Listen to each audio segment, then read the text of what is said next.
परम पिता परमात्मा पूर्ण ब्रह्म सर्व सृष्टि रचनहार कुल मालिक बंदी छोड़ कबीर साहब जी, कबीर देव जी, ये हम सभी आत्माओं के जनक हैं। ये हमारे पिता हैं, ये हमारे हितैषी हैं। हम सभी आत्माएं अपनी गलती के कारण इस काल के जाल में फंस गए। ये काल कौन है? हमारे यहाँ जन्मने और मरने के पीछे ये क्या कहानी है, क्या कारण है? आज हम चाहे कितने ही धनी हों, कितने ही हमारा परिवार संपन्न हो, एक पल में ना जाने क्या हो जाए। परिवार के परिवार मृत्यु को प्राप्त हो जाते हैं। अक्षेत्र के अक्षेत्र भूकंप या किसी अन्य प्राकृतिक आपदा के कारण विनाश को प्राप्त हो जाते हैं। लाखों मनुष्य मर जाते हैं, उनके बच्चे भी साथ ही मृत्यु को प्राप्त हो जाते हैं।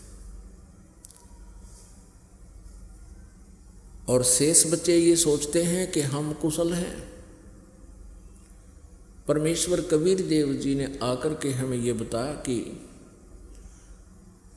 जिनको काल ने ग्रास कर लिया, जिनको उन आपदाओं ने नष्ट कर दिया, वो भी कुछ क्षण पहले अपने आप को कुशल समझ रहे थे। उनकी ना जाने कितनी आशाएं थी, उतनी ही आशाएं थी जितनी शेष बचे हुओं की हैं। वो स्वयं ही ना रहे, आशाएं तो कहाँ से होनी थी, कहाँ से रहनी थी। पुण्यात्माओं परमात्मा ने आके, कबीर परमेश्वर जी ने आके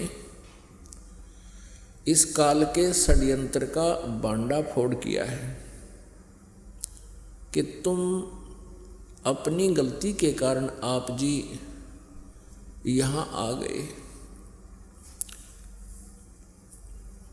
और अब ये तुम्हें रास्ता नहीं दे रहा।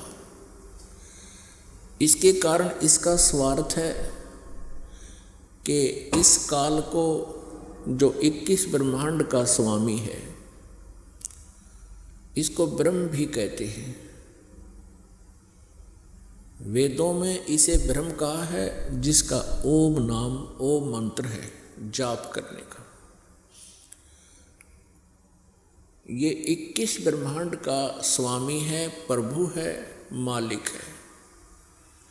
इसको ब्रह्म कहते हैं, इसको काल भी कहते हैं।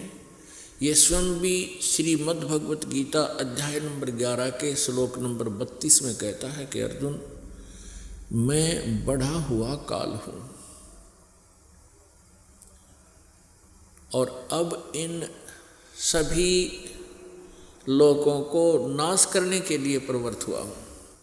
श्रीमद् भगवत गीता अध्याय नंबर 11 के श्लोक 21 में अर्जुन देख रहा है कि हे प्रभु, आप तो इन ऋषियों को भी खा रहे हो। आपके सामने ये सिद्धों के समुदाय देवताओं के पूरे ग्रुप आपके सामने करबद्ध खड़े हैं और मंगल कामना कर रहे हैं, वेदों के स्तोत्रों से आपकी स्तुति कर रहे हैं और आपसे भीख मांग रहे हैं अपने जीवन की, अर्थात मंगल कामना कर रहे हैं। आप उनको भी खा रहे हो। तब 11वें अध्याय के 32वें श्लोक में ये काल कहता है, जो श्री ब्रह्मा, श्री विष्णु, श्री शिव जी के पिताजी हैं, ये काल कहता है कि मैं काल हूँ अर्जुन, मैं काल हूँ और इन सभी लोगों को, इन सभी सेनाओं को, इनका नाश करने के लिए अब मैं प्रवृत्त हुआ हूँ। अर्जुन देख रहा है कि कुछ देवता, कुछ व्यक्ति आपकी जाड़ों में लटक रहे हैं, कुछ आपके मुंह में समा चुके हैं। ये काल कौन है? श्री कृष्ण काल नहीं थे। श्री कृष्ण जी ने पहले कभी अपने आप को काल नहीं कहा। श्री कृष्ण जी ने उस गीता के ज्ञान के उपरांत, यानी महाभारत के युद्ध के उपरांत, अपने आप को कभी काल नहीं कहा, क्योंकि ये काल नहीं थे। ये सतोगुण भगवान विष्णु अवतार थे, और विष्णु जी इतने शांति प्रिय सतोगुण युक्त हैं कि एक बार भृगु ऋषि जी ने भगवान विष्णु जी के सीने में लात मार दी थी। भगवान श्री विष्णु अर्थात श्री कृष्ण जी सतोगुण ने कहा था कि हे ऋषिवर, मेरा सीना वज्र जैसा सख्त है, आपके कोमल पैर को चोट तो नहीं आई।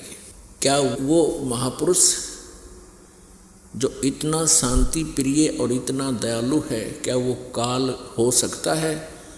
क्या वो अपने आप को काल कह सकता है? जिसको देखकर अर्जुन जैसे योद्धा भी कांप रहे हैं, तो वो श्री कृष्ण नहीं, श्री विष्णु नहीं, वो काल था जो श्रीमद् भगवत गीता जी का ज्ञान श्री कृष्ण जी में प्रवेश करके कह गया, बोल गया। मुख यानी ये शरीर समझो एक यंत्र है, जैसे टेप रिकॉर्डर होता है, और टेप रिकॉर्डर में जो भी जैसी भी कोई कैसेट डाल दी जाती है, फिर वो कैसेट बोलती है, उस कैसेट वाला ही मैटर बाहर बोल रहा है, वो टेप रिकॉर्डर। श्री कृष्ण जी के शरीर अर्थात टेप रिकॉर्डर में इस काल ब्रह्म ने, काल कहो चाहे ब्रह्म कहो,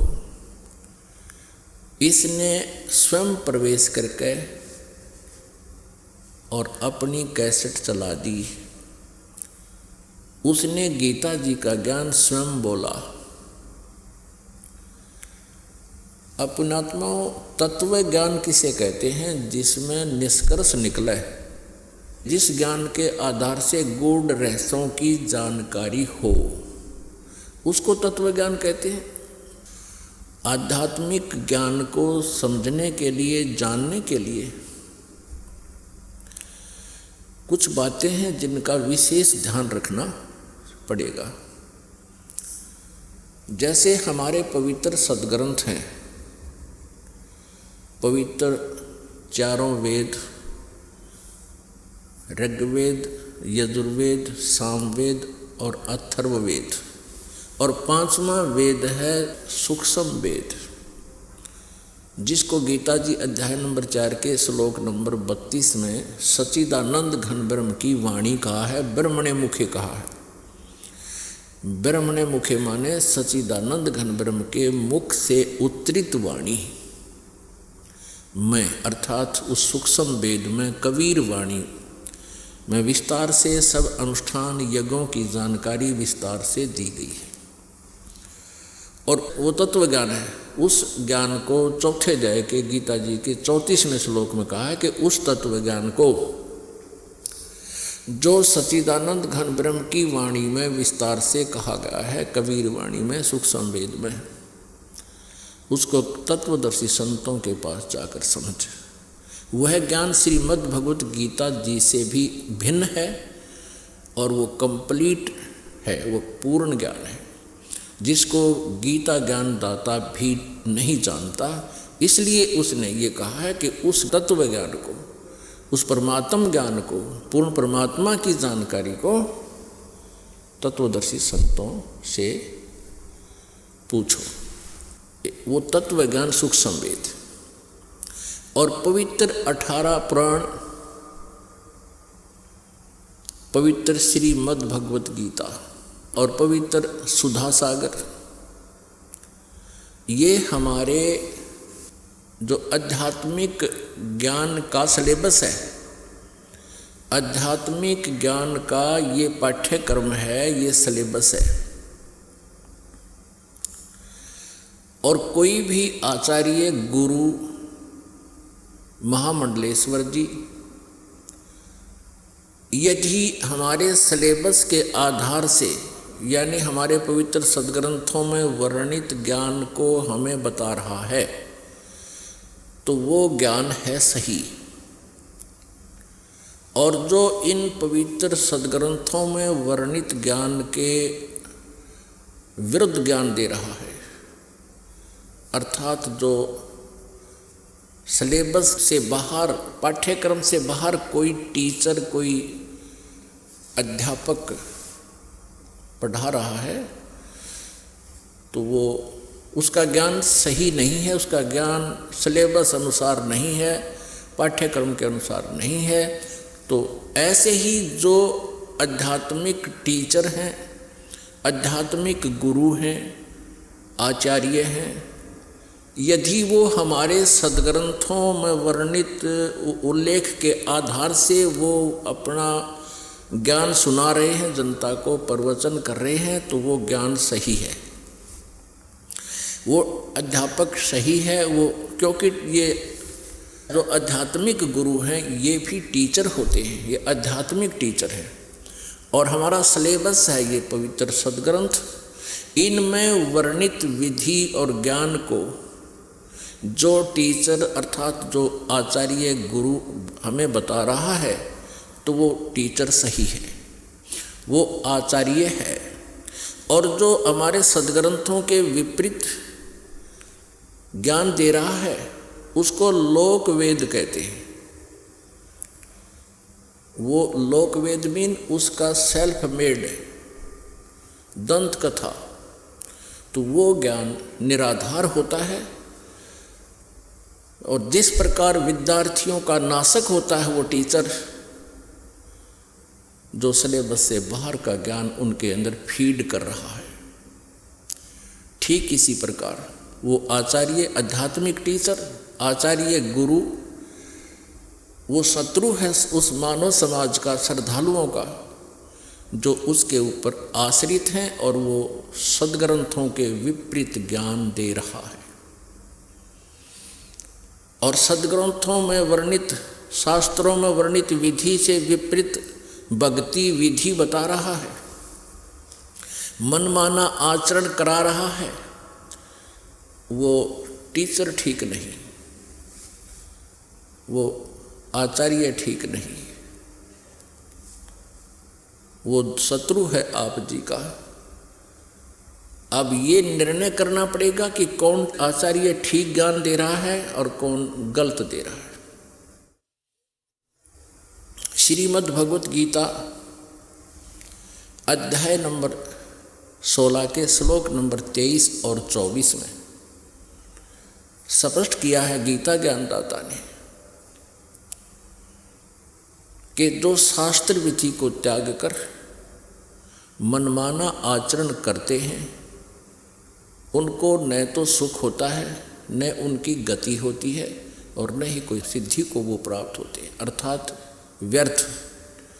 इससे तेरे लिए 24वें श्लोक में 16वें अध्याय के गीता गीत श्रीमद् भगवत गीता अध्याय 16 के श्लोक 24 में तुरंत कहा है, इससे तेरे लिए अर्जुन कर्तव्य और अकर्तव्य की व्यवस्था में कौन सी साधना करनी चाहिए, कौन सी त्याग देनी चाहिए, नहीं करनी चाहिए, उनके लिए शास्त्र ही प्रमाण है। बात खत्म होगी। जो आचार्य या जो श्रद्धालु श्रीमद् भगवत गीता जी को सही मानता है, श्रोधार्य मानता है और इसके पाठ्यक्रम में विश्वास रखता है, और जो आचार्य अपने शिष्यों को, अनुयायियों को ये राय देता है कि गीता जी का नित्य पाठ अवश्य करना चाहिए, तो फिर वो अगर गीता जी के विरुद्ध साधनाएं बता रहा है और गीता जी के विरुद्ध वो ज्ञान दे रहा है, तो वो अज्ञानी आचार्य है, वो तत्व ज्ञानहीन है, वो आध्यात्मिक ज्ञानहीन अज्ञानी है। कोई प्रश्न करते हैं किनको? हिंदू धर्म के आचार्यों गुरुओं को। उनसे पूछते हैं कि क्या ब्रह्मा विष्णु महेश जी की मृत्यु होती है? क्या ये जन्मते मरते हैं? तो उत्तर देते हैं कि ये कभी जन्मते मरते नहीं।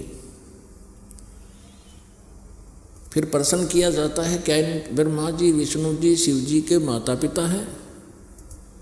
वो कहते हैं जब इनका जन्म मृत्यु होता ही नहीं, माता पिता का प्रश्न ही नहीं। यदि ये उत्तर कोई आचार्य देता है या कोई गुरु देता है, वो अज्ञानी व्यक्ति है, वो लोक वेद सुना रहा है, वो दंत कथा सुना रहा है, और इन भोली श्रद्धालुओं को, इन विश्वासियों को, या जो उस पर विश्वास किए बैठे हैं उसको, उस अज्ञानी को और संत आचार्य मान कर बैठे हैं, उनका जीवन नाशक है। ईसा मसीह जी ने कहा था जनता को, श्रद्धालुओं को, कि तुम जिनको गुरु मानते हो वो गुरु नहीं है, उनके पास आध्यात्मिक ज्ञान नहीं है। वो तुमसे इतना मीठा बोलते हैं, तुम उनको एक नेक व्यक्ति मानते हो, लेकिन वो तुम्हारे जीवन के खाने वाले राक्षस हैं। जैसे तुम उनको भेड़ मानते हो, वो भेड़ के रूप में भेड़िया है। और इसी बात का दुख माना था उन दुष्ट नकली गुरुओं ने, और उस महापुरुष को मौत के घाट पहुंचवा दिया, जनता को सत्य से परिचित नहीं होने दिया। अब वो तो 2000 वर्ष पहले की बातें हैं। अब समाज शिक्षित है, इन नकलियों की दाल अब गलेगी नहीं। सदग्रंथ हमारे पास हैं, और सदग्रंथों में हम इन तथ्यों को जब देखेंगे, फिर उन नकली गुरुओं को धिक्कार देंगे कि जुबान बंद कर लो, बस बहुत हो लिया तुम्हारा। अभी तक इन श्रद्धालुओं को अपने ही सदग्रंथों की जानकारी नहीं है। किसी भी पवित्र धर्म के श्रद्धालुओं को अपने धर्म के सदग्रंथों की जानकारी नहीं है। वो हमें क्या संदेश दे रहे हैं? उनके गुरुओं ने जो भी लोक वेद सुनाया है, उसको उन्होंने शास्त्र वाला ज्ञान मानकर शिरोधार्य कर रखा है। वो बिल्कुल व्यर्थ है। अब प्रसंग चल रहा है कि ये जो काल कौन है और ब्रह्मा विष्णु महेश की क्या जन्म मृत्यु होती है। अब ब्रह्मा जी, श्री विष्णु जी, श्री शिव जी की जानकारी हमें उनकी जीवनी से हुई है, और इन महापुरुषों की जीवनी कहाँ वर्णित है? पुराणों में। जितने भी पवित्र हिंदू धर्म के आचार्य गुरु हुए हैं, वो यही कहते हैं कि शिव पुराण में ऐसा लिखा है, विष्णु पुराण में ऐसा लिखा है, और ब्रह्मा पुराण में ऐसा लिखा है, श्री देवी पुराण में ऐसा लिखा है, और श्रीमद् भगवद गीता में ऐसा लिखा है, और पवित्र वेदों में ऐसा लिखा है। तो उनके इस वक्तव्य को हमने सच्चा माना, क्योंकि ये संस्कृत जानते हैं, सभी सदग्रंथ संस्कृत में लिपिबद्ध है। तो भोले श्रद्धालुओं ने उन अज्ञानियों के वक्तव्यों को शास्त्र अनुकूल मानकर शिरोधार्य कर रखा है। अब परमेश्वर पूर्ण ब्रह्म कबीर देव जी, सारी सृष्टि के रचनहार ने स्वयं आकर के इस काल के जाल का भांडा फोड़ किया है। इसने जो जुल्म अत्याचार हमारे ऊपर कर रखे हैं, उस परमेश्वर ने स्वयं आकर हमें बताया। 600 वर्ष पहले परमेश्वर कबीर देव जी ने यही ज्ञान दिया था जो आज पवित्र पुराणों में, पवित्र वेदों में, पवित्र श्रीमद् भगवद गीता जी में आज वर्णित पाया, उनके अंदर लिखा पाया। और उस समय के ये नकली गुरु आचार्य ये कहा करते थे कबीर जी तो जुलाहा है और शूद्र जाति से संबंध रखता है, इसको किसी ब्राह्मण ने शिक्षा नहीं दी, ये सदग्रंथों के बारे में क्या जाने, ये झूठ बोल रहा है।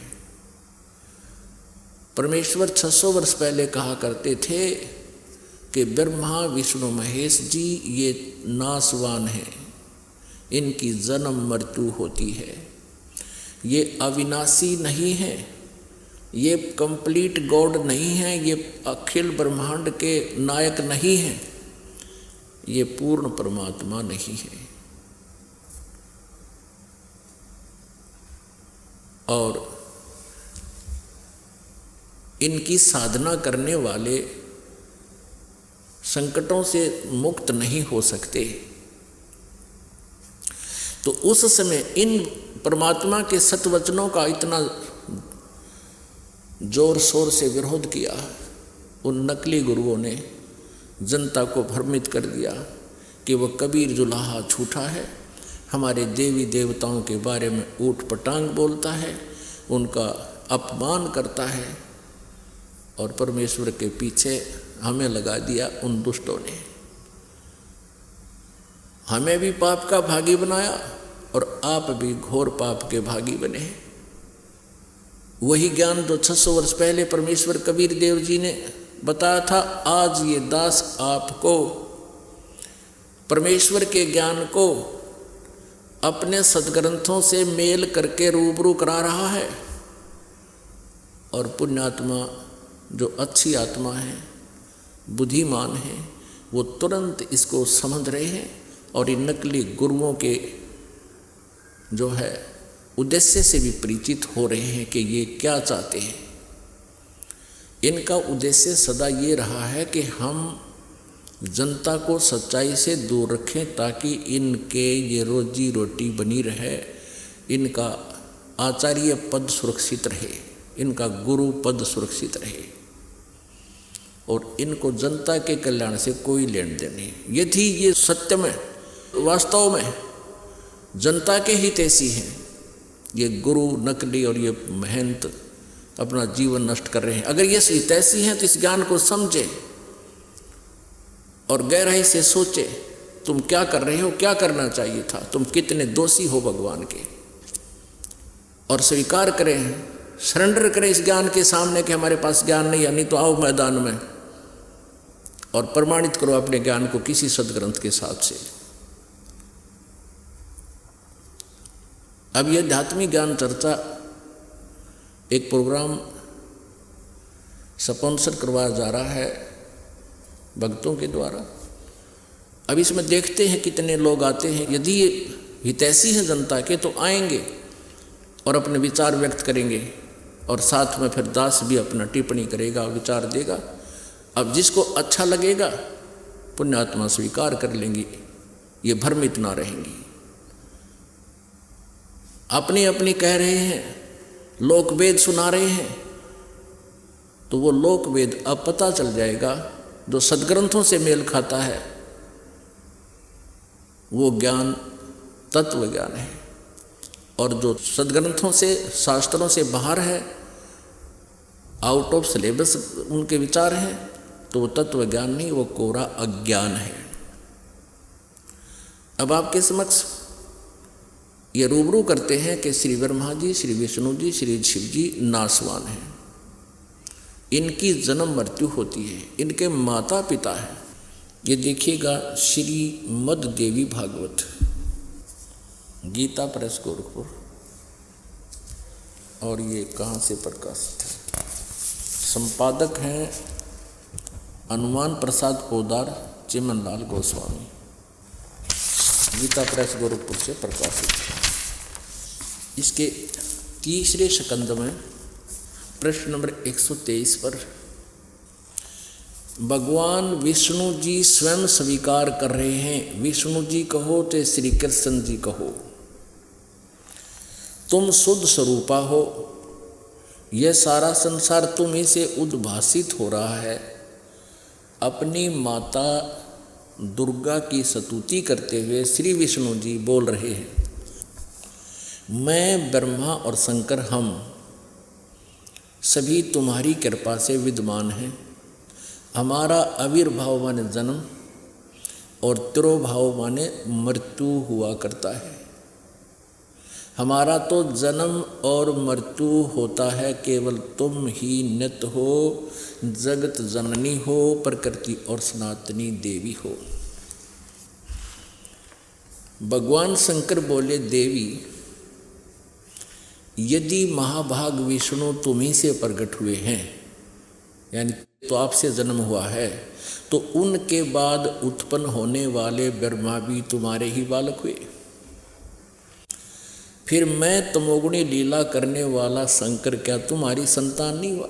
अर्थात मुझे भी उत्पन्न करने वाली, जन्म देने वाली तुम ही हो शिवे। संपूर्ण संसार की सृष्टि करने में तुम बड़ी चतुर हो। इस संसार की सृष्टि, स्थिति और संहार में तुम्हारे गुण सदा समर्थ हैं।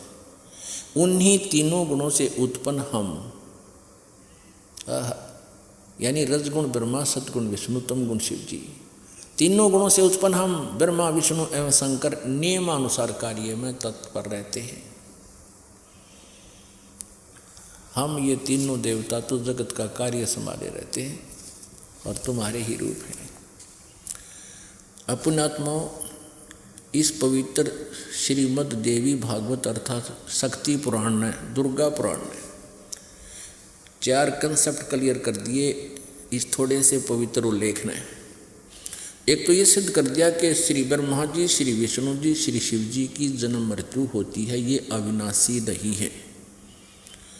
दूसरा ये कंसेप्ट सिद्ध कर दिया कि ये दुर्गा इनकी माता है।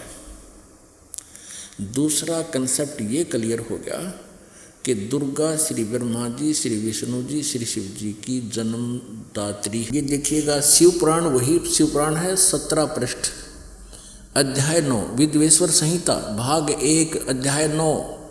अब ये संक्षिप्त में दिखा रहा हूँ।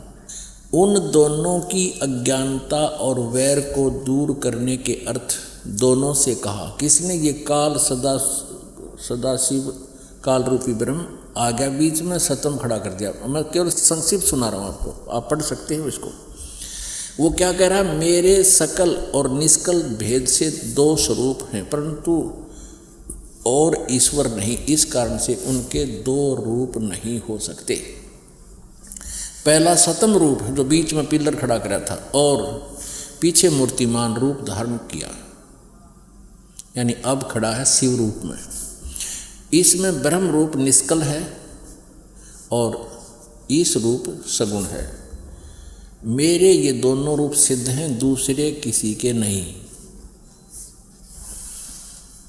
हो सकते। इस कारण तुम दोनों ने ब्रह्मा और विष्णु जी से कह रहे हैं, उनके पिता काल अथवा दूसरों को, तुम दोनों को अथवा दूसरों को ईश्वर तव की प्राप्ति नहीं हो सकती।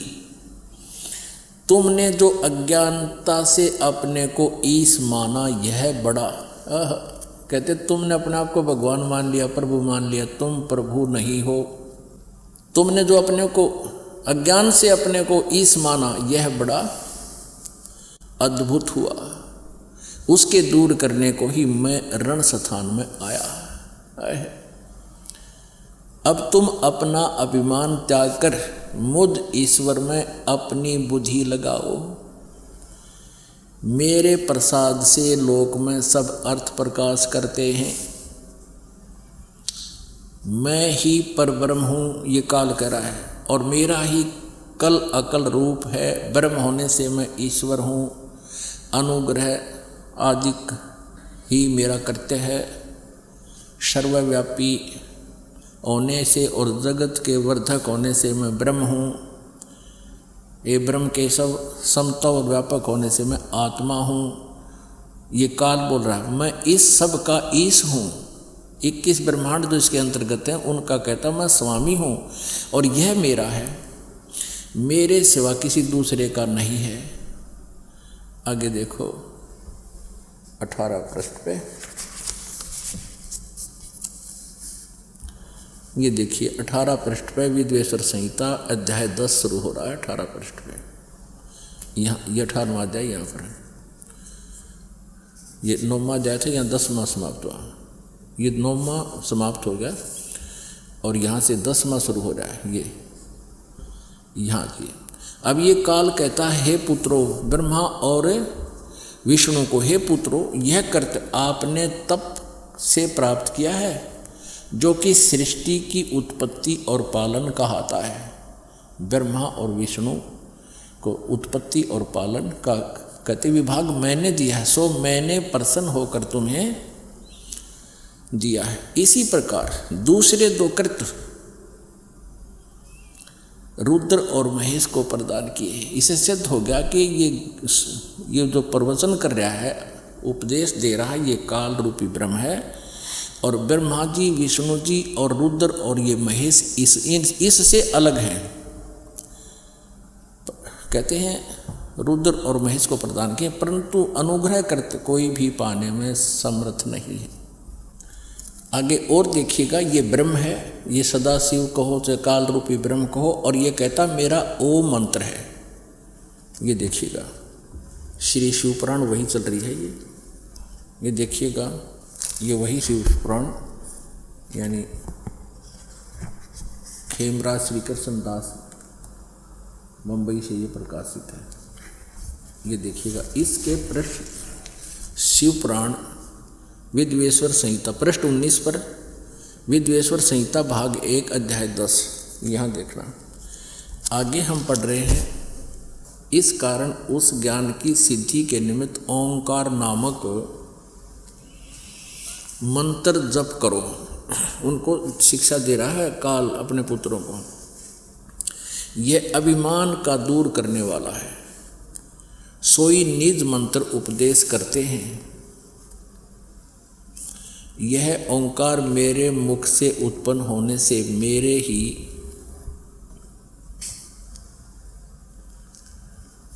रूप का बोधक है और महामंगल करने वाला है। यह वाचक है, मैं वाच्य हूँ। यह मंत्र मेरा आत्मा है, उसके स्मरण से मेरा स्मरण होता है। उत्तर की ओर मुख से आकार अकार, पश्चिम के मुख से उकार, दक्षिण के मुख से मकार और पूर्व के मुख से बिंदु और मध्य के मुख से नाद उत्पन्न हुआ है।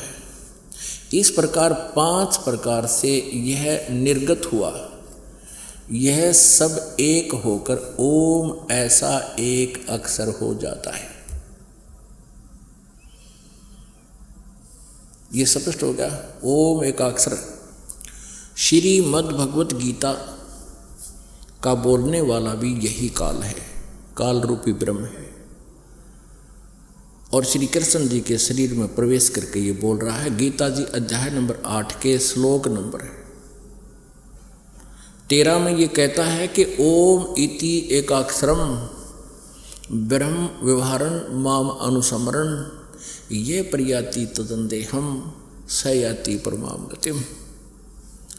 गीता ज्ञान दाता ब्रह्म अर्थात ये काल श्री कृष्ण जी में प्रवेश करके बोल रहा है और कह रहा है कि मुझ ब्रह्म का, माम ब्रह्म, मुझ ब्रह्म का केवल एक ओम अक्षर है, नथिंग एल्स, कुछ भी जाप नहीं करना।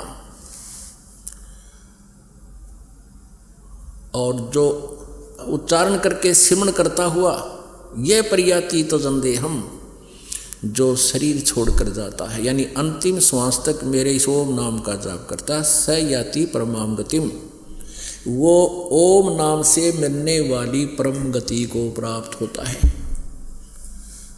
ओम नाम से कौन सी परम गति प्राप्त होती है? ब्रह्म लोक प्राप्ति होती है, ब्रह्म का जाप है ये। गीता जी अध्याय नंबर 8 के श्लोक नंबर 16 में कहा है कि ब्रह्म लोक पर्यंत यानी ब्रह्मलोक तक जितने भी लोक हैं वहाँ पर गए हुए प्राणी पुनरावृत्ति में हैं। वहाँ गए हुए प्राणी भी अपने पुण्यों को अक्षीण करके पुनर्जन्म के अंदर 84 लाख योनियों में कष्ट उठाने के लिए आते ही आते हैं। अब ओम नाम के जाप करने वाले कहाँ जाते हैं? ब्रह्मलोक में। श्री देवी पुराण कंसेप्ट को क्लियर करेगी और स्वयं दुर्गा जी इसका प्रमाण देंगे। देखिएगा, श्रीमद् देवी भागवत गीता प्रेस गोरखपुर से प्रकाशित है। आप इसको देख सकते हैं क्योंकि पवित्र हिंदू धर्म के अनुयायियों के पास ये सबके घर पे रखी है जो श्रद्धालु हैं, भगवान को चाहते हैं। इसके 562 पृष्ठ पर आपको ले आते हैं। 562 पृष्ठ ये लीजिए। अब देवी जी 7वां स्कंद है और 562 पृष्ठ है संक्षिप्त देवी भागवत। अब यहाँ देवी के द्वारा हिमालय को ज्ञानोपदेश और ब्रह्म स्वरूप का वर्णन। श्री देवी जी कहने लगी, पर्वतराज उस ब्रह्म का क्या स्वरूप है? पहले तो अपनी भक्ति के बारे में बताती है, फिर कहती उस ब्रह्म का क्या स्वरूप है यह बतलाया जाता है, जो प्रकाश रूप सबके अत्यंत समीप में स्थित हृदय रूप गुहा में स्थित होने के कारण गुहाचर नाम से प्रसिद्ध है और महान परम पद अर्थात परम प्राप्य है। हम ज़्यादा ना पढ़ के यहाँ आते हैं। सो में उस वेदने योग्य लक्ष्य का तुम वेदन करो, मन लगाकर उसमें तन्मय हो जाओ। सो में उपनिषद में कथित महान अस्त्र रूप धनुष लेकर उस पर उपासना द्वारा तीक्ष्ण किया हुआ बाण संधान करो और फिर भावानुगत चित्त के द्वारा उस बाण को खींचकर उस अक्षर रूप ब्रह्म को लक्ष्य बनाकर वेदन करो। परवण यानी ओम एक अक्षर उसका नाम है, धनुष है, जीव आत्मा बाण है और ब्रह्म को उसका लक्ष्य कहा जाता है। यानी जीव आत्मा ओम नाम का जाप करे और ब्रह्म को पाने का उद्देश्य रखे। इसका सीधा सा अर्थ है उस एकमात्र परमात्मा को ही जाने, दूसरी सब बातों को छोड़ दे। दुर्गा जी अपनी साधना को भी छोड़ने को कह रही है यदि तूने ब्रह्म साधना करनी है तो। यही अमृत रूप परमात्मा के पास पहुंचाने वाला पुल है और संसार समुद्र से पार होकर अमृत स्वरूप परमात्मा को प्राप्त कराने का यही सुलभ साधन है। इस आत्मा का ओम के जप के साथ ध्यान करो। यानी ब्रह्म का ओम नाम का जाप है, उसका ओम एक अक्षर, वो ओम का जाप करो। इस ध्यान जप के साथ ध्यान करो। इससे अज्ञान में अंधकार से सर्वथा परे और संसार समुद्र से उस पार जो ब्रह्म है उसको पा जाओगे। ओम जाप ब्रह्म का है, तुम्हारा कल्याण। वो ब्रह्म कहाँ रहता है? 563 पृष्ठ बता रहे हैं। वह यह सबका आत्मा ब्रह्म जिसका ओम नाम जाप करोगे वह ब्रह्मलोक रूप दिव्य आकाश में स्थित है। यानी उसको पा जाओगे, उसको पा जाओगे। ओम नाम का जाप कर ध्यान धरो और उस ब्रह्म को, जो उस पार ब्रह्म है, उसको पा जाओगे। तो वो कहाँ रहता है? वो ब्रह्मलोक में रहता है या ब्रह्मलोक चले जाओगे। इससे सिद्ध हो गया कि तुम ब्रह्मलोक चले जाओगे। ओम नाम का जाप करने वाले, ब्रह्म की साधना करने वाले साधक। अपनात्मा ये गीता ज्ञानदाता ब्रह्म है, यही काल रूपी ब्रह्म है। काल रूपी ब्रह्म कहो। और ये ब्रह्मा श्री ब्रह्मा जी, श्री विष्णु जी, श्री शिव जी के पूज्य पिताजी हैं और दुर्गा इनकी माता है। और ये पवित्र हिंदू धर्म के ये नकली गुरु आचार्य है। आज तक हमारे सिलेबस को नहीं हमें समझा सके। ये बिल्कुल अज्ञानी हैं, तत्वज्ञानहीन पुरुष हैं। इनसे जान बचाओ अपनी और छुटकारा पाओ इनसे और अपना कल्याण कराओ। इस दास के पास आओ। अब आपको ये स्पष्ट करते हैं कि ये काल अर्थात ये ब्रह्म किस प्रकार श्री कृष्ण जी में प्रवेश करता है, इसका विधान बताते हैं। श्री विष्णु पुराण इस समस्या का समाधान करेगा। देखिएगा, एक समय राक्षसों और देवताओं का युद्ध हो गया। अब जैसा कि आपको शिवपुराण में दिखाया, श्री शिवपुराण में आपने देखा, ये काल क्या करता है, कभी ये शिव रूप में दर्शन देता है, किसी को ये ब्रह्मा रूप में दर्शन देता है, किसी को विष्णु जी के रूप में दर्शन देता है। तो दर्शक भ्रम में पड़ जाते हैं कि ये जो विष्णु जी हैं यही सर्वेश्वर हैं, यही महेश्वर हैं, जबकि इसने प्रतिज्ञा कर रखी है कि मैं कभी किसी के सामने नहीं आता, अपने वास्तविक रूप में कभी के सामने प्रकट नहीं होता। उसका अटल अनुतम विधान है, घटिया विधान है इसका, क्योंकि जो पिता अपने बच्चों के सामने नहीं आता तो उसमें कोई दोष है, तो ये नियम अच्छा नहीं है जो अपने ही संतान से छुपा रहे। तो इस प्रकार श्रीमद् भगवत गीता अध्याय नंबर 7 के श्लोक नंबर 24 और 25 में ये गीता ज्ञानदाता ब्रह्म श्री कृष्ण में बोल रहा है, कह रहा है कि मैं श्री कृष्ण नहीं हूँ, मैं व्यक्ति नहीं हूँ। जैसे तुम श्री कृष्ण को, ये अज्ञानी जन समुदाय मुझे कृष्ण मान रहा है, मुझे व्यक्ति रूप में मान रहा है, मुझ अव्यक्त को कैसे होता है कि मैं अपनी योग माया से छुपा रहता हूँ। ये है तो साकार, परंतु अपने वहाँ छुपा रहता है, सामने नहीं आता। उस ओरिजिनल रूप में जो अर्जुन को दिखाया था, विराट रूप श्री कृष्ण से बाहर निकल कर दिखाया, तो उस तेज के अंदर श्री कृष्ण का रूप नहीं दिखाई दे रहा था अर्जुन को। कहते मेरा ओरिजिनल रूप तो ये है, लेकिन मैं इस रूप में कभी किसी के समक्ष नहीं आता, ये मेरा अटल अनुतम विधान है,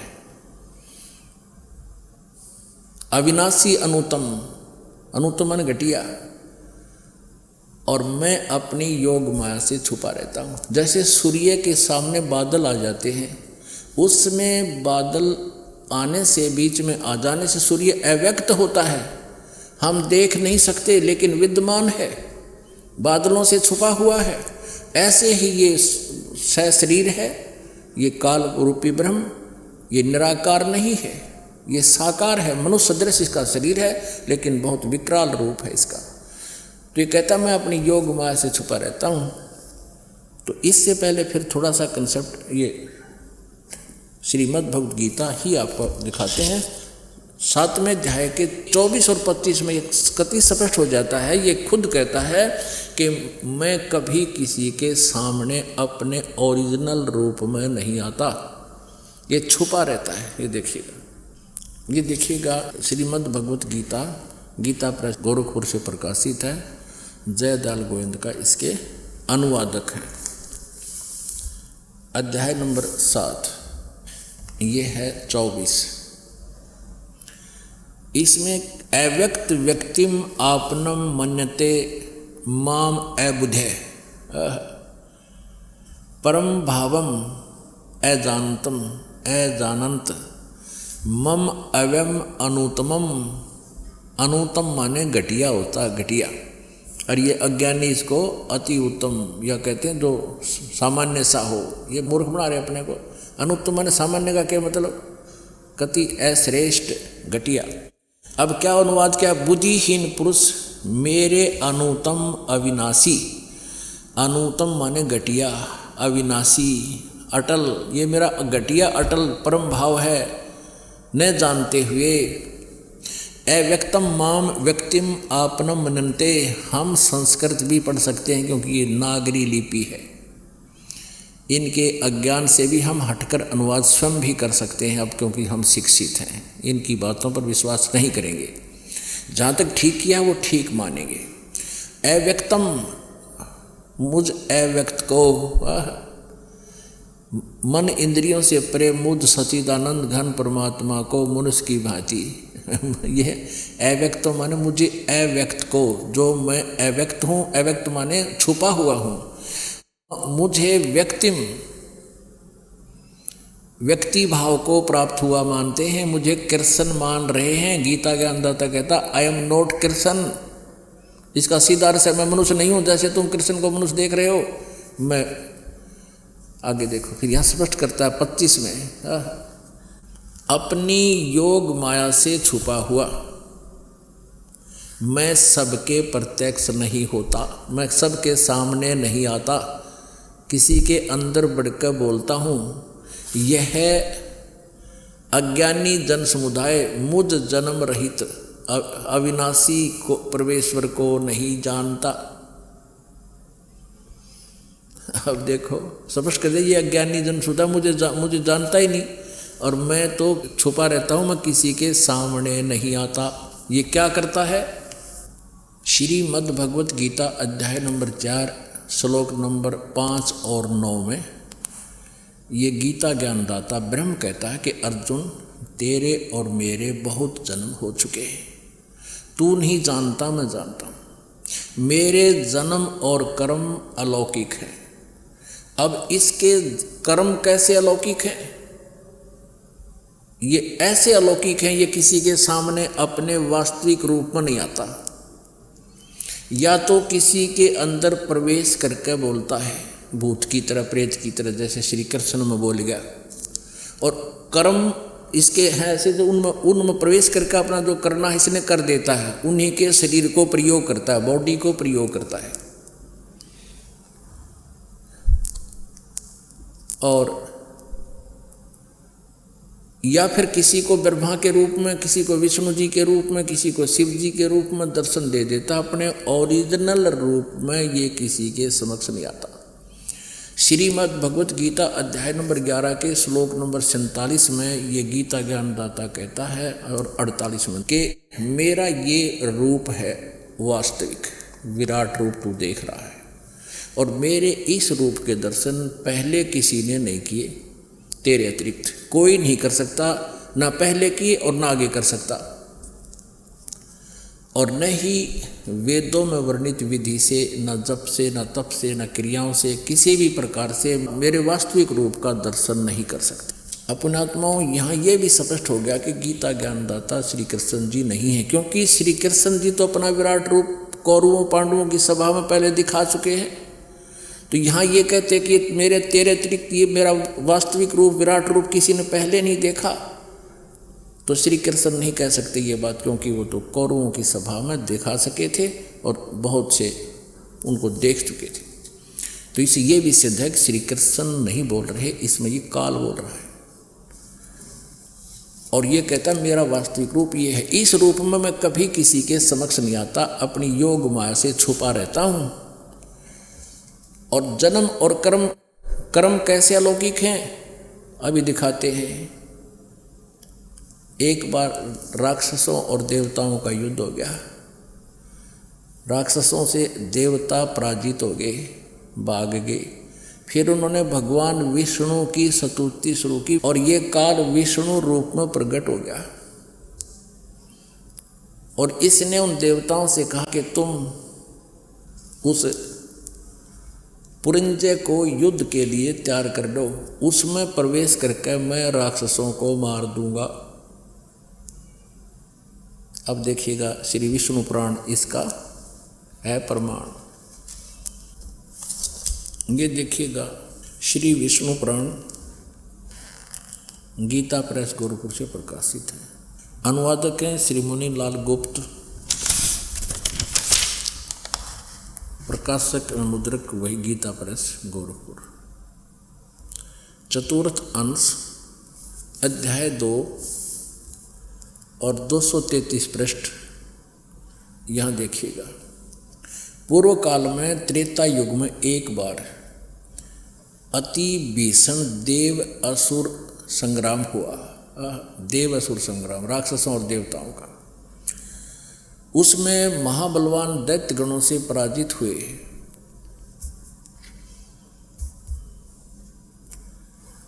देवताओं ने भगवान विष्णु की आराधना की।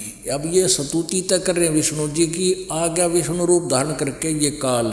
तब आदि अनंत शून्य अशेष जगत प्रतिपालक श्री नारायण ने देवताओं से प्रसन्न होकर कहा, आप लोगों का जो कुछ भी अभिष्ट है वह मैंने जान लिया है। उसके विषय में यह बात सुनिए।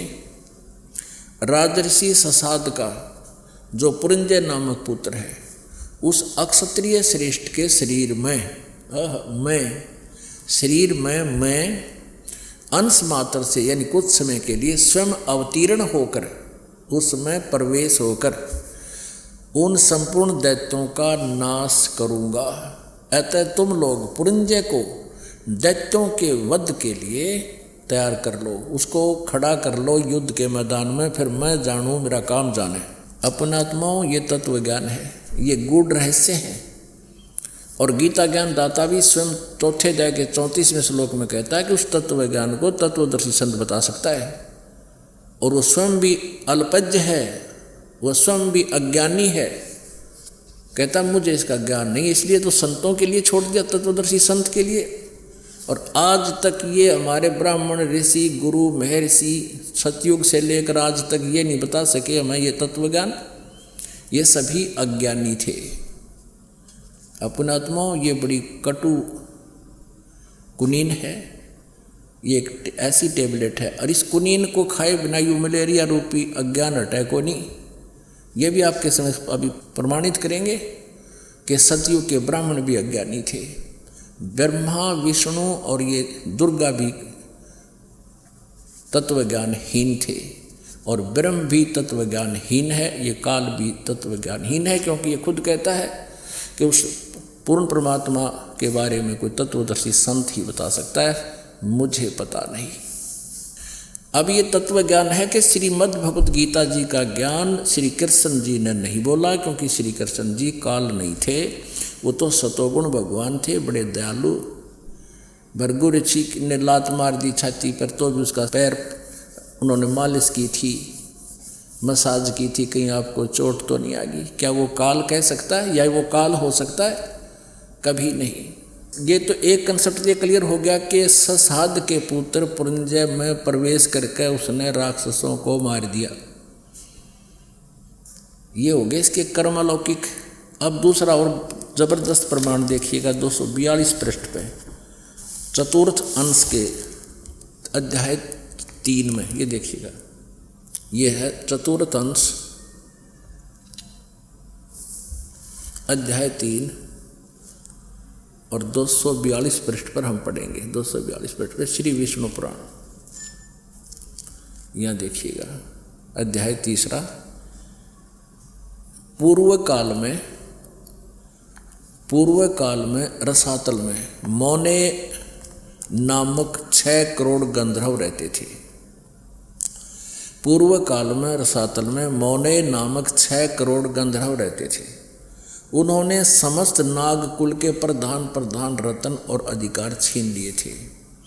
गंधर्वों के पराक्रम से अपमानित उन नागेश्वरों द्वारा स्तुतित किए जाने पर उसके श्रवण करने से जिनकी विकसित कमल सदृश आंखें खुल गई हैं, निंद्रा के अंत में जागे हुए उन जलस्यायी भगवान सर्वदेवेश्वर को प्रणाम कर उनसे नागगण ने कहा, भगवान, इन गंधर्वों से उत्पन्न हुआ हमारा भय किस प्रकार शांत होगा। तब आदि अनंत रहित भगवान पुरुषोत्तम ने कहा, ये काल था विष्णु रूप में, यौवनासों के पुत्र मानधाता का जो ये प्रकुत्स नामक पुत्र है, उसमें प्रविष्ट होकर उसमें प्रवेश करके मैं, ये काल कह रहा है, उन संपूर्ण दुष्ट गंधर्वों का नाश कर दूंगा। इसी प्रकार इस काल ने श्री ब्रह्मा, श्री विष्णु, श्री शिव जी के पिताजी ने अपने ही पुत्र श्री कृष्ण अर्थात विष्णु जी के शरीर में प्रवेश करके गीता जी का ज्ञान बोला। अपने आत्माओं, श्री कृष्ण जी को तो पता भी नहीं मैंने श्रीमद् भगवत गीता जी में क्या बोला था। यह प्रमाण श्री महाभारत ग्रंथ के अंदर द्वितीय भाग में 667 पृष्ठ पर वर्णित है, वो भी आपको अभी दिखाते हैं। ये देखिएगा, संक्षिप्त महाभारत द्वितीय खंड, संपादक तथा संशोधक हैं जयदयाल गोविंद का गीता प्रेस गोरखपुर, प्रकाशक एवं मुद्रक हैं गीता प्रेस गोरखपुर। इसके 667 पृष्ठ पर आप देखिएगा, ये 667 पृष्ठ पे है। जन्मेजय ने पूछा, ब्राह्मण, शत्रुओं का नाश हो जाने के बाद जब महात्मा श्री कृष्ण और अर्जुन सभा में बैठकर वार्ता कर रहे थे, उस समय उनमें क्या बातचीत हुई? वैशंपायन जी ने कहा, राजन, श्री कृष्ण के सहित अर्जुन ने जब अपने राज्य पर पूरा अधिकार प्राप्त कर लिया तो वे दिव्य सभा भवन में आनंद के साथ रहने लगे। एक दिन सज्जनों से घिरे हुए वे दोनों मित्र स्वेच्छा से घूमते हुए सभा मंडप के ऐसे बाग में पहुंचे जो स्वर्ग के समान सुंदर था। पांडुनंदन अर्जुन श्री कृष्ण के साथ रहकर बहुत प्रसन्न थे। उन्होंने एक बार उस रमणीय सभा की ओर दृष्टि डालकर भगवान से यह वचन कहा, देवकी नंदन, जब युद्ध का अवसर उपस्थित था उस समय मुझे आपके माध्यम का ज्ञान और ईश्वरीय स्वरूप का दर्शन हुआ था, किंतु केशव, आपने स्नेहवश पहले मुझे जो ज्ञान का उपदेश किया था वह इस समय बुद्धि के दोष से भूल गया, यानी गीता वाला ज्ञान मैं भूल गया। इन विषयों को सुनने के लिए बारंबार मेरे मन में उत्कंठा होती है। इधर आप जल्दी ही द्वारका जाने वाले हैं, अतः पुनः वह सब विषय मुझे सुना दीजिए, यानी गीता जी, श्रीमद् भगवत गीता का ज्ञान मुझे फिर सुना दिए। वैशंपायन जी कहते हैं, अर्जुन के ऐसे कहने पर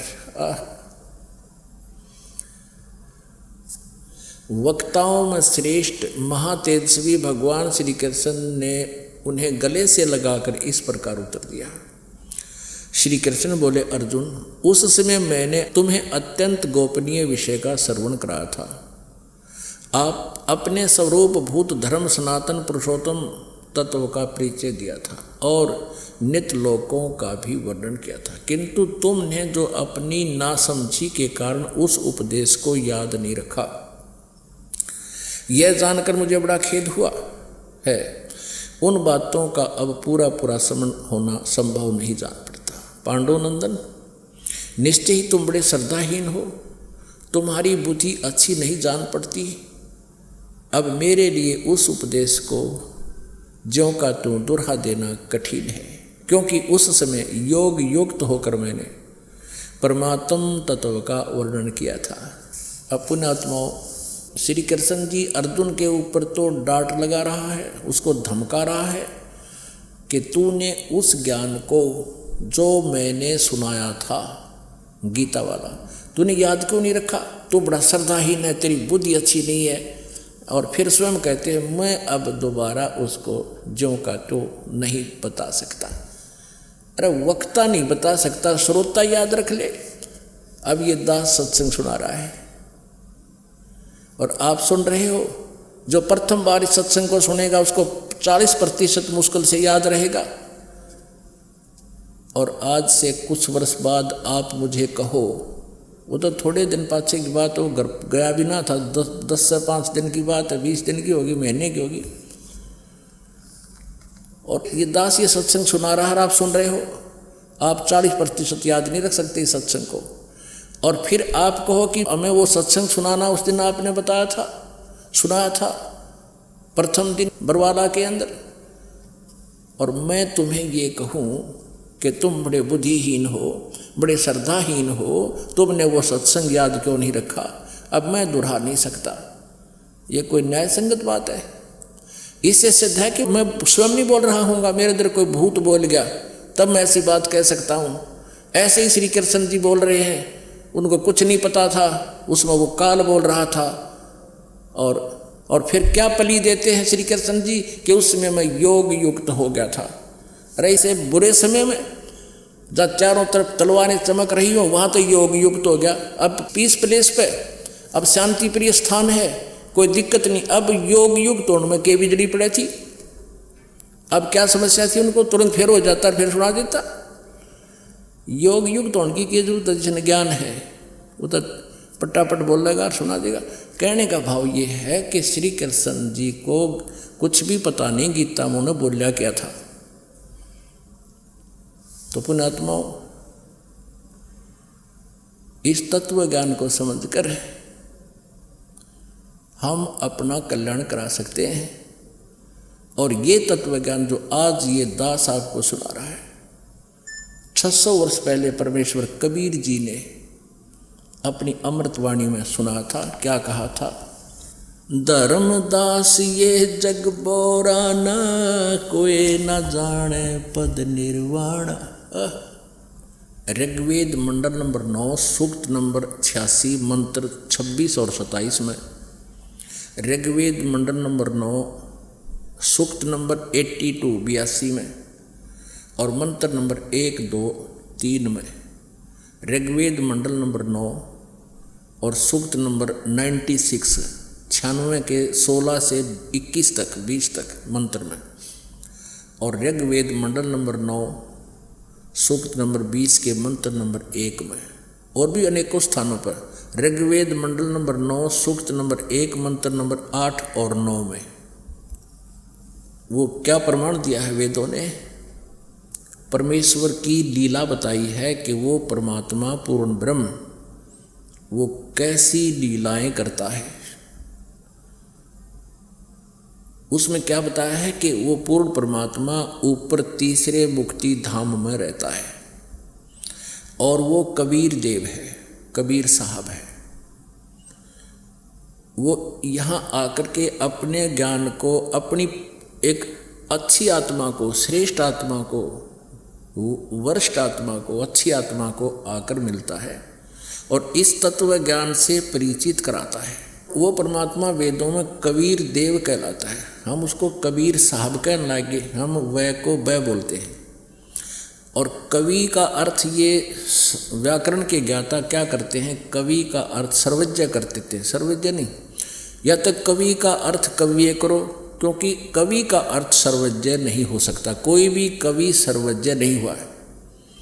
अब कवि क्यों कहते हैं? उस परमात्मा का नाम कवि क्यों है? क्योंकि वो अपनी महिमा का ज्ञान लोकोक्तियों के माध्यम से, कविताओं के माध्यम से, काव्यन्या, ऋग्वेद मंडल नंबर 9 सूक्त नंबर 96 के मंत्र नंबर 16, 17, 18, 19, 20 में स्पष्ट किया है।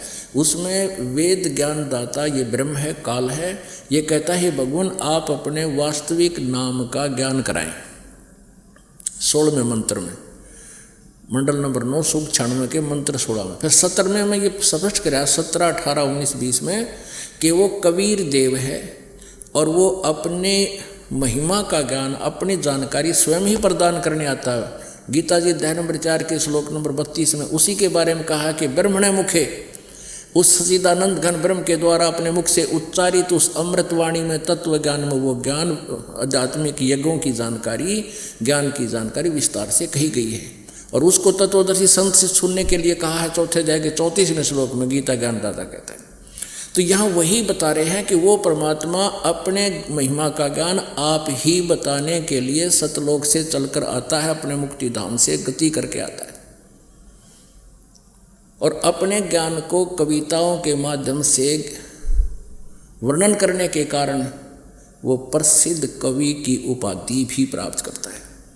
और वो पूर्ण परमात्मा होता है, वो परमेश्वर होता है, स्वयं ही होता है। इसलिए उसको कबीर देव कहने लगे, हम कबीर साहब कहने लगे। वेदों में उसको कवि कहा है, तो वो कवि कहो, हम उसको कबीर साहब कहते हैं। वो अपनी अच्छी श्रेष्ठ आत्माओं को आकर मिलता है, अच्छी आत्मा को अपना ज्ञान सुनाता है। वो परमात्मा राजा की तरह दर्शनीय है, उसका नाम कबीर देव है। वो 3 प्रकार से शरीर सती थी उस परमात्मा की। एक रूप में वो तेजों में शरीर में अपने सतलोक यानी अमृत धाम में रहता है, और अपना ही अन्य रूप बना करके कभी शिशु रूप धारण करके आता, वो द्वितीय स्थिति है। और कभी वो एक जिंदा महात्मा के रूप में आकर प्रकट हो जाता है, किसी भी अच्छी आत्मा को मिलकर उसको ज्ञान देता है। जैसे आदरणीय धर्मदास साहिब जी को मिले, आदरणीय गरीबदास साहिब जी को मिले, आदरणीय नानक साहिब जी को मिले, आदरणीय गीसादास साहिब जी खेखड़ा वाले को मिले, आदरणीय दादू साहिब जी को मिले, आदरणीय मरुकदास साहिब जी को मिले, आदरणीय नामदेव साहिब जी को मिले, और आदरणीय रामानंद साहिब जी को मिले। यानी सबको परमात्मा उन श्रेष्ठ आत्माओं को, अच्छी आत्माओं को और आदरणीय हजरत मोहम्मद जी को मिले थे। लेकिन हजरत मोहम्मद जी ने परमात्मा के ज्ञान पर विश्वास नहीं किया था। अन्य सभी महापुरुषों ने उस परमात्मा के ज्ञान को स्वीकारा था। तो यहाँ वही स्पष्ट करते हैं कि वो अपने ज्ञान को स्वयं बताने के लिए वहाँ से गति करके आते हैं, वो कबीर देव, और वो ऊपर तीसरे मुक्ति धाम में रहते हैं, वो श्रेष्ठ आत्मा को वो ज्ञान सुनाते हैं। तो आदरणीय धर्मदास साहेब नामक उस पुण्य आत्मा को, श्रेष्ठ आत्मा को, उस परमेश्वर कबीर देव जी ने 600 वर्ष पहले ये ज्ञान आप सुनाया था, जो आज आपके रूबरू सदग्रंथों से हुआ। इनमें पहले विद्यमान था। ये हमारे पवित्र हिंदू धर्म के अज्ञानी गुरु ऋषि महर्षि हमें ये नहीं बता सके कि ये ब्रह्मा विष्णु महेश की माता पिता कौन है। और परमेश्वर ने 600 वर्ष पहले बताया था, उसका इतना ज़बरदस्त विरोध करवा दिया था। पर कबीर जी को कभी तो उबलते हुए तेल के कढ़ाई में डलवा दिया इन राक्षसों ने, इन नकली गुरुओं ने। और एक बार ऐसे भ्रमित करके राजा सिकंदर लोधी को और वीर देव सिंह बघेल को, उनके साथ बड़ा अत्याचार करवाया था। लेकिन वो परमात्मा थे, वो कुछ नहीं बिगाड़ सके उस समर्थ का। लेकिन उन अज्ञानियों ने हमें अपने भगवान से कोसों दूर रखा। अब उसी परमेश्वर ने कृपा बख्शिश दास के ऊपर ये बुद्धि दी और आप जी तक यह खजाना अब पहुँचाया जा रहा है। अब क्या कहा था परमात्मा ने, धर्मदास ये जग बोराना, कोई न जाने पद निर्वाण। कोई भी मोक्ष मार्ग से परिचित नहीं है, न ब्रह्मा जी, न विष्णु जी, न शिव जी, और न दुर्गा जी, और न ये ब्रह्म। वो परमात्मा स्वयं ही आकर ज्ञान देता है। और कहते हैं, परमात्मा ने बताया कि ये ब्रह्मा विष्णु महेश की उत्पत्ति को भी तुम्हारे गुरु नहीं जानते, क्योंकि आदरणीय धर्मदास साहिब जी पवित्र हिंदू धर्म में जन्म होने के कारण श्री विष्णु जी के और श्री शंकर जी के वे कट्टर उपासक थे। और फिर ज्ञान हुआ तो उन्होंने कहा था, हे भगवान, क्या वेद कतेब झूठे हैं?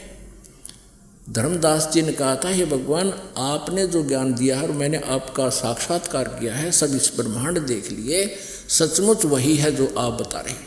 लेकिन क्या इन वेदों और कतेबों में यानी पुराणों में ये झूठा लिखा है? क्योंकि धर्मदास जी के गुरु थे रूपदास जी। रूपदास जी ऐसे दंत कथा लोक वेद सुनाया करते थे, ब्रह्मा विष्णु महेश को अजर अमर बताते थे, इनके कोई माता पिता नहीं है। तब धर्मदास जी ने कहा कि भगवान, फिर तो वेद और कतेब यानी ये सब पुराण झूठे हैं। परमेश्वर कबीर जी ने कहा था, वेद कतेब झूठे नहीं भाई, और झूठे हैं जो समझे नहीं। झूठे ये तुम्हारे गुरु हैं जो इनको सदग्रंथों को समझ नहीं सके। परमात्मा ने जो बताया ये दास बता रहा, यानी कबीर परमेश्वर जी कह रहे हैं, जो मैं बता रहा हूँ ये सही है, इसमें लिखा है, लेकिन ये समझ नहीं सके। और परमेश्वर ने ये भी कहा था कबीर जी ने कि वेद मेरा भेद है, मैं मिलूँ वेदन से नहीं, और जौन वेद से मैं मिलूँ ये वेद जानते नहीं। यानी वो सूक्ष्म वेद सच्चिदानंद घन ब्रह्म की वाणी में परमात्मा की जानकारी है, उसके पाने की विधि है। इन 4 वेदों में परमेश्वर के पाने की विधि नहीं है, लेकिन महिमा उस पूर्ण परमात्मा की ही है। इसलिए भगवान ने 600 वर्ष पहले कबीर साहब ने कहा था कि ये वेद मेरा ही भेद बता रहे हैं, पर इनमें मेरे पाने की विधि नहीं है। धर्मदास ये जग बोराना, कोई न जाने पद निर्वाण। यही कारण मैं कथा पसारा, इन सब से कहिए वो राम नियारा। अपनी महिमा आप ही डबल रोल में बता रहे हैं। अब कहते हैं, यही ज्ञान जग जीव सुनावो, सब जीवों का भरम नसाओ। पूज्य कबीर परमेश्वर जी कहा करते थे कि धर्मदास, अब मैं तुम्हें जो ये सृष्टि रचना सुनाने जा रहा हूँ, कबीर परमेश्वर जी ने सृष्टि रचना का ज्ञान दिया धर्मदास जी को और कहा था कि इसलिए मैंने तेरे को ये कथा सुनाई है सृष्टि रचना की, और ब्रह्मा जी, विष्णु जी और शिव जी की उत्पत्ति की, और इस कथा को सभी को सुनाओ, और बुद्धिमान व्यक्ति होगा तो हृदय से लगाएगा, स्वीकार करेगा, और मूर्ख है वो कहेगा झूठ बोल रहा है, झूठ बोल। इतने प्रमाण देखकर भी कोई ये कहे कि ये ठीक नहीं, झूठ बोल रहा है रामपाल, तो वो कैसा व्यक्ति हो सकता है? परमात्मा ने कहा कि चातुर प्राणी चोर है। ये नकली गुरु तो चातुर हैं, कुछ संस्कृत बोल रहे हैं, कुछ इंग्लिश बोल रहे हैं, कुछ हिंदी मिला लेते हैं, एंड बैंड बोल रहे हैं, ये उवा बाई बक रहे हैं। और ये चातुर प्राणी तो चोर हैं, क्योंकि सत्य से प्रीतित नहीं और इस सत्य को जनता तक जाने में बाधक बन सकते हैं, मदद नहीं कर सकते। ये चतुरता दिखाकर प्रभुता बनाए बैठे हैं। और इतने प्रमाण देखकर भी जो उनसे दूर नहीं होता, उन नकलियों से, सत्य को स्वीकार नहीं करता, वो मूड बताया है। चातुर प्राणी चोर हैं, ये मूड मुग्ध हैं ठोठे, संतों के नहीं काम के, इनको दो गल जोट। कि इतना ज्ञान समझ के भी आंखों प्रमाण देखकर भी नहीं मान रहे हैं, तो वो तो मूड मुग्ध हैं ठोठ, और वो हमारे काम के नहीं, वो तो उन्हीं के पास पड़े रहे, उन चातुरों के पास जाओ नरक में दोनों गुरु और शिष्य। धर्मदास ये जग बोराना, कोई न जाने पद निर्वाणा, यही कारण मैं कथा पसारा, जग से कहिए एक राम नियारा।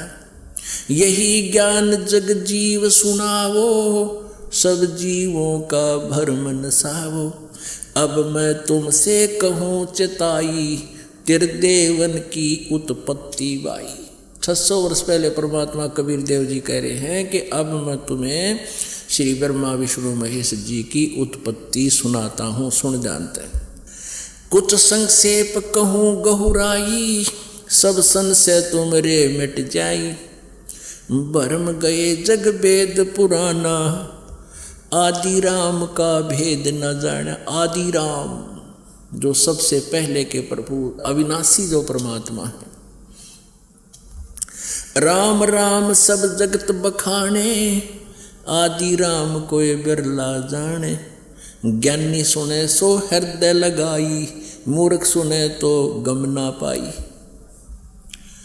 परमेश्वर कबीर जी अपनी प्यारी आत्मा धर्मदास जी से कह रहे हैं कि जो मैं सच्चाई सुनाने जा रहा हूँ, ब्रह्मा विष्णु महेश के माता पिता का ज्ञान देने जा रहा हूँ, बुद्धिमान व्यक्ति तो स्वीकार करेंगे और मूर्ख सुने तो गम नहीं पाई, उसका विश्वास नहीं हो या सच्चाई। और अब तो परमात्मा ने दया कर दी, शास्त्र आपके समक्ष हो गए, रूबरू हो गए, आपके पास रखे हैं, आप उनसे तुलना कर सकते हो और तुलना करके तुरंत स्वीकार करना चाहिए। बुद्धिमान का कर्तव्य बनता है। बस तेरे दिन धोखा खा लिया। अब मैं तुमसे कहूँ चिताई, त्रिदेवन की उत्पत्ति भाई। ज्ञानी सुने सो हृदय लगाई, मूर्ख सुने तो गम ना पाई। माँ अष्टंगी पिता निरंजन, ये जम दारुण वंशन अंजन।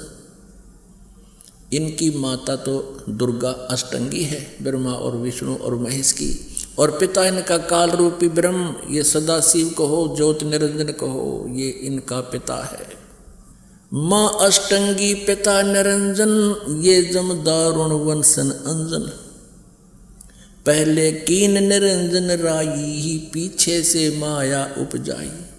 माया रूप देख अति शोभा, इस काल निरंजन तन मन लोभा। कामदेव धर्मराय सताए, देवी को तुरंत धर खाए। पेट से देवी करी पुकारा, हे साहेब मेरा करो उबारा। टेर सुनी तब ताहम आए, अष्टंगी को बंद छुड़वाए। सतलोक में किन्ना दुराचारी, काल निरंजन दीननकारी। माया समेत दिया भगाई, 16 शंख दूरी पर आई। अष्टंगी और काल अब दोई, मंद कर्म से गए बिगोई। अब क्या बताते हैं परमात्मा? धर्मराय को हिकमत कीना, नख रेखा से भग कर लेना। धर्मराय की ने भोग विलासा, माया को रही तब आशा। कहते इन्होंने पति पत्नी व्यवहार किया दुर्गा और काल ने, फिर दुर्गा को आशा रही यानी गर्भवती होगी, गर्भ धारण किया इसने। 3 पुत्र अष्टंगी जाए, ब्रह्मा विष्णु शिव नाम धराए। ए परम पिता ए बंदी छोड़, कबीर भगवान पूर्ण ब्रह्म। 600 साल पहले परमेश्वर ने ये वाणी अपने कबीर सागर में लिखी है। अब यह आपको कंसेप्ट क्लियर कराना पड़ेगा, कहीं न सोचें ये घर की बना के लिख रखी होगी। ये देखिए कबीर सागर, क्योंकि पुण्यात्मा दूध का जला हुआ छाछ को भी फूंक मारकर पीता है, और दास ये चाहता है कि खूब फूंक मारो, यानी अच्छी तरह समझो इस ज्ञान को और देखो, निरीक्षण करो और तुलना करके फिर अपना कल्याण के लिए यहाँ आओ। इसलिए ये पुस्तकें छापी हैं और साथ में CD बना रहे हैं। इनको देखो रह रहकर और खूब फूंक मार मार देखो, कहीं पहले की तरह धोखा ना हो जाए। लेकिन अब धोखे को गुंजाइश नहीं है, अब धोखे को गुंजाइश बिल्कुल नहीं है। परमात्मा ने कहा था कि इन अज्ञानी ऋषियों ने, गुरुओं ने, कहते 9 मन सूत उलझा दिया आध्यात्मिक ज्ञान का, उआ बाई बक के, शास्त्र विधि त्याग के, मनमाना आचरण बता के और शास्त्र के विरुद्ध ज्ञान दे के, सदग्रंथों से विरुद्ध ज्ञान आपको देकर 9 मन सूत उलझा दिया। किसी भी संत ऋषि महर्षि मंडलेश्वर से प्रश्न करके देखो, कोई कुछ उत्तर दे रहा है उसी प्रश्न का, कोई कुछ दे रहा है और उआ बाई बोल रहे हैं। अपरमात्मा कहते हैं 9 मन सूत उलझिया, ऋषि रहे झकमार और सतगुरु ऐसा सुलझा दे, उलझे न दूजी बार। अब ये उलझे को नहीं, परमात्मा ने ऐसा सुलझा कर पहले रखा हुआ था, लेकिन फिर भी इन कुछ नकली कबीर पंथियों ने सदग्रंथ को समझा नहीं। इन्होंने भी इसमें अड़ंगा डालने की चेष्टा की, कहीं पर मिलावट कर दी, कहीं काट दिया, फिर भी सच्चाई को छुपा नहीं सके। और इसकी पूर्ति करने के लिए परमेश्वर कबीर देव जी ने अपनी प्यारी आत्मा गरीबदास साहिब जी को, छुड़ाने वाले हरियाणा जिला जज्जर गांव छुड़ाने वाले को, स्वयं सतलोक से आकर अपनी महिमा अनुसार, अपनी लीला अनुसार, जो उनके गुण हैं परमेश्वर के, उस अनुसार आकर मिले और उनको ये वही तत्व ज्ञान जो 600 वर्ष पहले बोला था, वो आदरणीय गरीबदास साहिब जी के अंतःकरण में फीड करके उनसे बुलवा दिया और लिखवा दिया, जो आज हमारे पास उपलब्ध है। तो जो कबीर सागर में इन्होंने कोई गड़बड़ी की है वो दिखाएंगे कैसे कर रखी एक आधी जगह, लेकिन सब जगह नहीं कर पाए, क्योंकि ना समझ करके अपनी सोच से उसको परिवर्तन करने लगे, वो गलत कर दिया। तो उसकी पूर्ति आदरणीय गरीबदास साहिब जी को वही ज्ञान दे करके करवा दी परमात्मा ने। पता था कि ये काल गड़बड़ करवा देगा अपने नकली कबीरपंथी, इसमें 12 नकली पंथ चला रखे हैं काल ने। उन 12 नकली पंथियों ने, कबीरपंथियों ने कबीर सागर में भी कुछ गड़बड़ी करने की चेष्टा की, लेकिन सच्चाई को निर्मूल नहीं कर सके, वो शेष रह गई। अब देखिएगा, ये कबीर सागर है, ये खेमराज श्री कृष्ण दास बम्बई से प्रकाशित है। खेमराज श्री कृष्ण दास बम्बई, अब मुंबई बोलते हैं, इस नाम परिवर्तित हो गया इसका। संपूर्ण 11 भाग खेमराज श्री कृष्ण दास प्रकाशन बम्बई।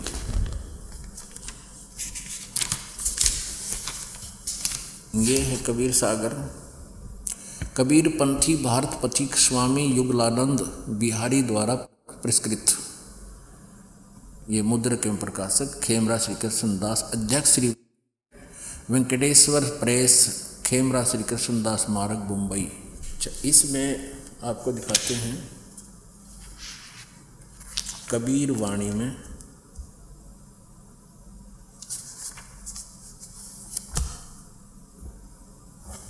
ये बोध सागर ज्ञान बोध में, ये ज्ञान बोध बोध सागर पृष्ठ 21 पे।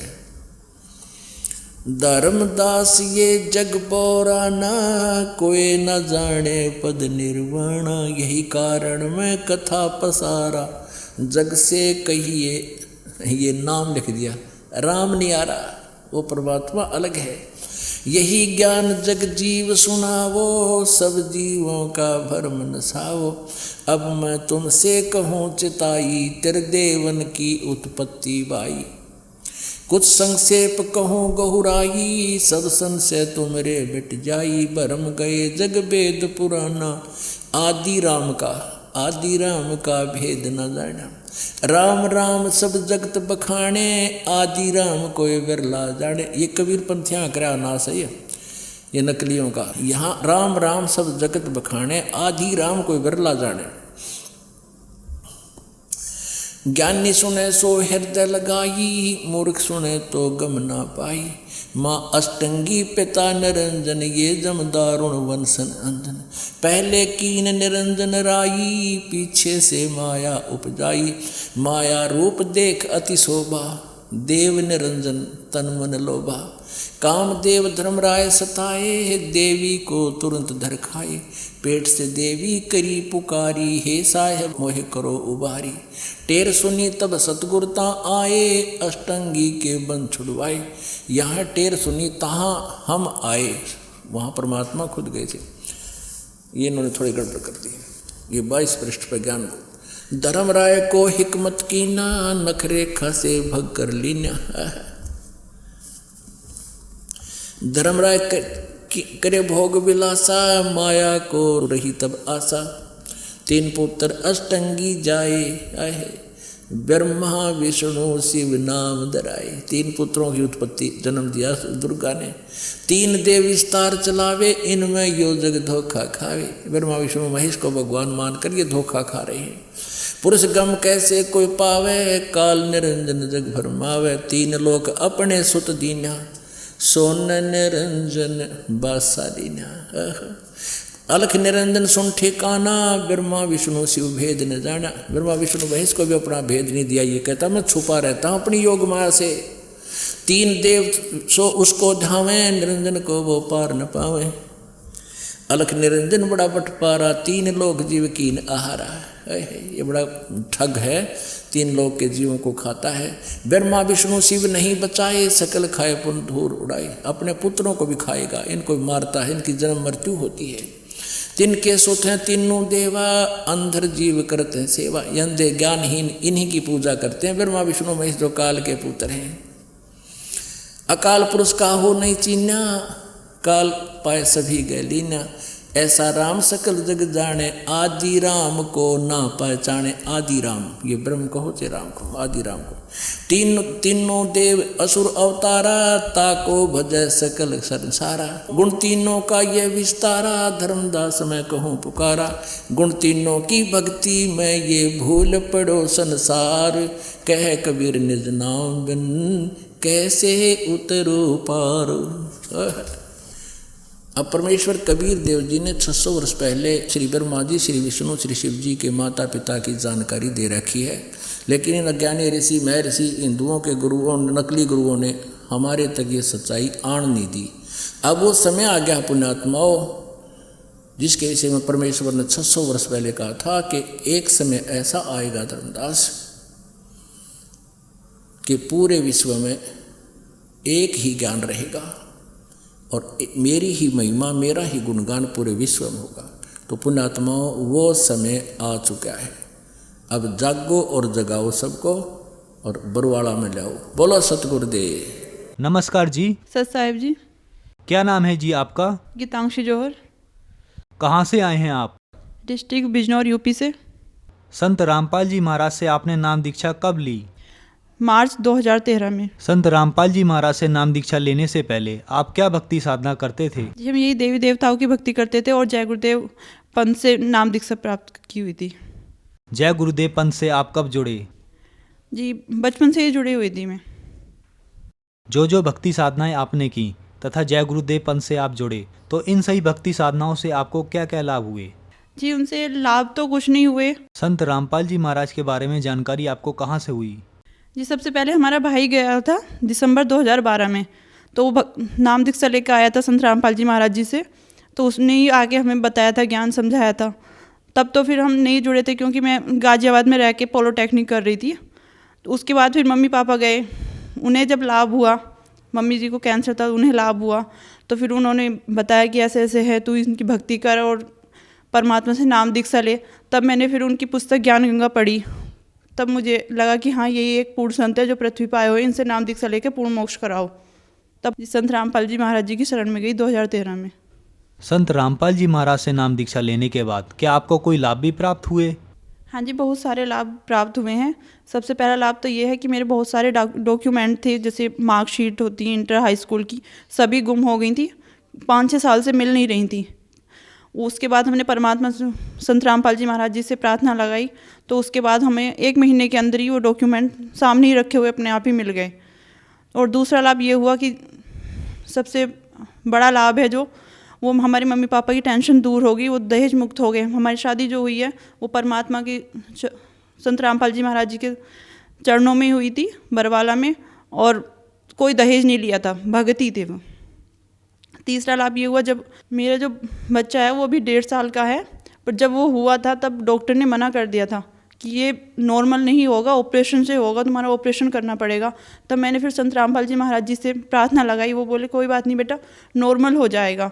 तब फिर वो बेटा नॉर्मल हो गया है। संत रामपाल जी महाराज जी की शरण में जाने के बाद एक लाभ मुझे ये भी हुआ है कि मैंने फैशन डिजाइनिंग का कोर्स किया हुआ है, और कोर्स करने के बाद जब मैंने जॉब ट्राई किया तो मुझे जॉब नहीं मिल रही थी। और मेरी कुंडलियों में भी, जो पंडित जी के द्वारा बनाई हुई थी कुंडलियाँ, उसमें भी ये लिखा हुआ था कि 2016 से पहले मुझे कोई जॉब नहीं मिलेगी, कितना भी ट्राई कर लूँ। उसके बावजूद भी मैंने काफ़ी ट्राई किया कि मुझे जॉब मिल जाए, पर कोई जॉब नहीं मिली। फिर मैं संत रामपाल जी महाराज जी की शरण में 2013 में मार्च में जब गई, मैंने सिर्फ नाम दीक्षा ली ही थी, उसके ही 2 घंटे बाद मेरे पे कॉल आ जाती है इंटरव्यू के लिए कि तुम्हारा 2 दिन बाद इंटरव्यू है और आप आ जाना। तो जब मैं वहाँ से आई तो वहाँ पे काफ़ी एक्सपोर्ट हाउस था, वो एक्सपोर्ट हाउस में जब मैं गई इंटरव्यू के लिए तो वहाँ पे काफ़ी सारे लोग थे इंटरव्यू के लिए, जिनके पास एक्सपीरियंस भी था, और मैं फ्रेशर ही थी।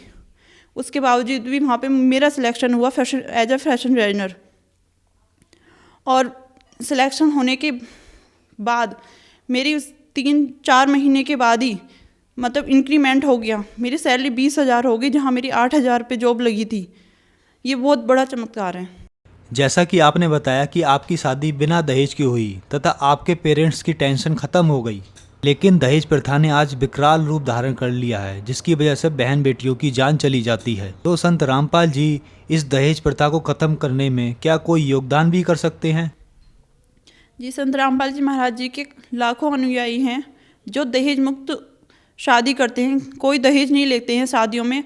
अगर ये पूरा विश्व संत रामपाल जी महाराज जी के शरण में आ जाता है तो ये दहेज प्रथा जड़ से ही खत्म हो जाएगी, जो कि सरकार नहीं कर सकती किसी भी अभियान के द्वारा। संत रामपाल जी महाराज से जुड़ने के बाद आपको बहुत सारे लाभ प्राप्त हुए, तो आप भगत समाज को क्या संदेश देना चाहते हैं? भगत समाज से तो हम बस यही प्रार्थना करना चाहते हैं कि पृथ्वी पर पूर्ण संत रामपाल जी महाराज जी जो कि पूर्ण परमात्मा है, वो आए हुए हैं, आकर उनसे नाम दीक्षा लें और अपना पूर्ण मोक्ष कराएं। इस पृथ्वी पर और कोई पूर्ण संत नहीं है जिसके शरण में आने के बाद पूर्ण मोक्ष हो सके। संत रामपाल जी महाराज से जुड़ने के लिए भगत समाज को क्या करना होगा? संत रामपाल जी महाराज जी के बहुत सारे चैनलों पर सत्संग आते हैं। उन सत्संग में नीचे एक पट्टी आती है, उन पर कॉन्टैक्ट नंबर दिए हुए हैं। उन कॉन्टैक्ट पे कॉल करके अपने नज़दीकी नामदान सेंटर का पता करके वहाँ से नाम दीक्षा प्राप्त कर सकते हैं और अपना पूर्ण मोक्ष करवा सकते हैं। धन्यवाद जी। सत साहिब जी। आप सुन रहे थे जगत गुरु तत्वदर्शी संत रामपाल जी महाराज जी के मंगल प्रवचन। अधिक जानकारी के लिए विजिट कीजिए हमारी वेबसाइट www.jagatgururampalji.org। संत रामपाल जी महाराज जी के शुभ आशीर्वाद से पूरे विश्व भर में 500 से भी ज्यादा नाम दीक्षा केंद्र हैं, जिन पर संत रामपाल जी महाराज जी द्वारा ऑनलाइन निशुल्क नाम दीक्षा दी जा रही है। अपने नजदीकी नाम दीक्षा केंद्र का पता करने के लिए संपर्क करें 8222880541।